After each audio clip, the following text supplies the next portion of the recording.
Suatu pertanyaan, apakah orang Kristen boleh kaya? Banyak sekali orang mempertanyakan hal itu, sahabat-sahabat Tuhan. Pernah suatu kali salah satu pemuda bertemu dengan Yesus, dikatakan, semua sudah saya lakukan Tuhan dari kecil.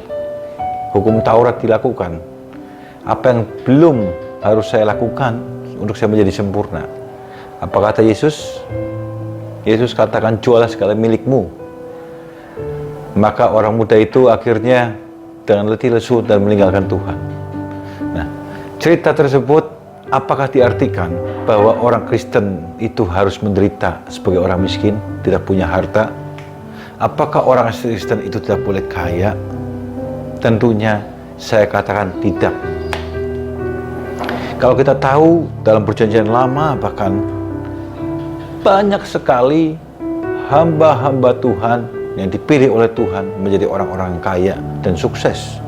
Kita tahu dari mulai Abraham, Ishak, Yusuf, bahkan Raja Daud, Salomo, semuanya banyak orang-orang yang takut akan Tuhan, tapi tetap diberkati dengan kekayaan yang melimpah.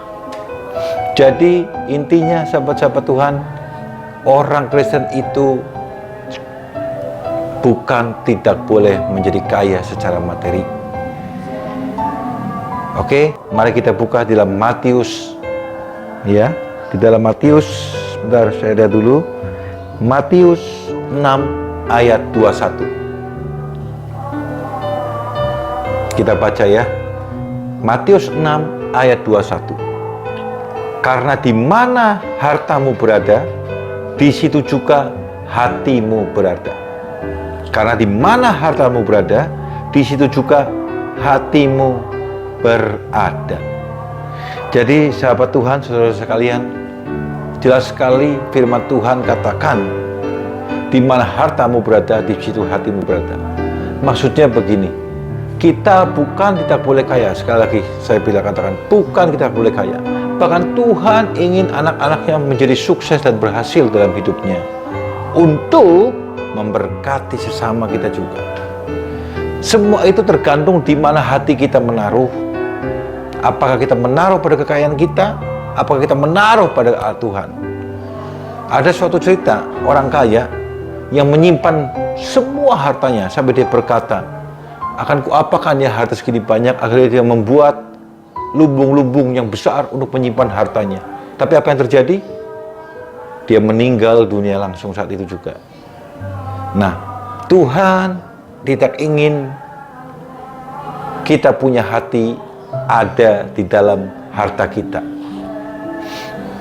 Itu yang menjadi masalah. Bukan berarti kita tidak boleh menjadi kaya secara materi, kita anak-anak Tuhan, tapi di mana hati kita taruh.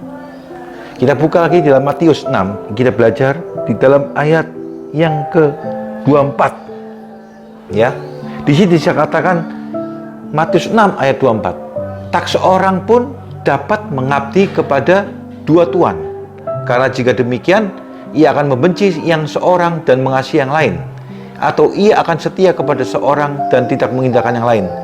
Kamu tidak dapat mengabdi kepada Allah dan kepada Mammon. Nah, ini sahabat Tuhan sekalian, inilah inti sharing firman Tuhan saya saat ini.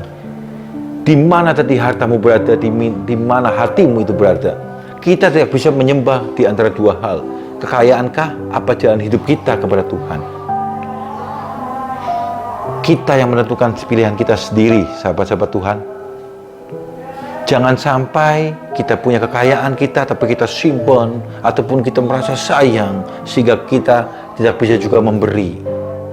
Jangan sampai kekayaan yang kita punya itu menjauhkan kita dari kasih Tuhan kepada kita semua.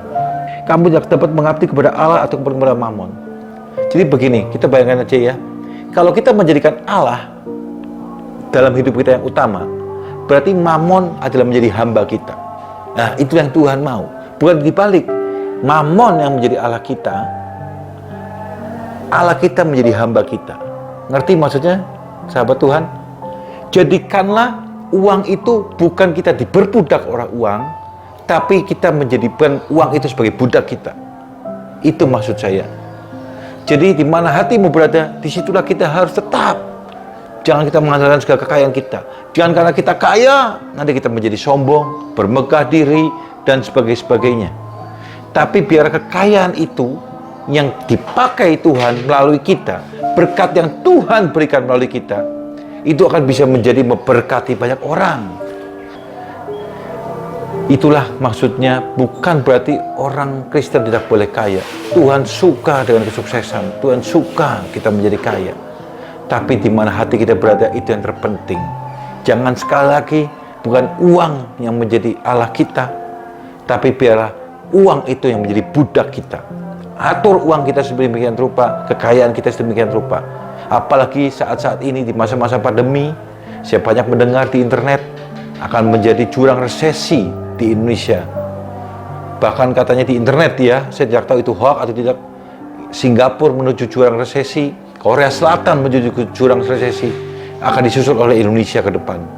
Maka dari itu,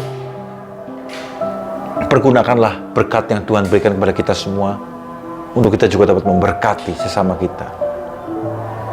Terima kasih, salam damai, saya Samuel. Sekali lagi, itulah sharing yang dapat saya berikan di dalam acara A Few Minutes with God saat ini. Terus dukung channel kami percaya, biarlah sharing firman sebentar yang saya jelaskan kepada Bapak Ibu semua, saudara-saudara sekalian, sahabat Tuhan, akan menjadi berkat bagi kita semua. Haleluya, puji Tuhan, amin.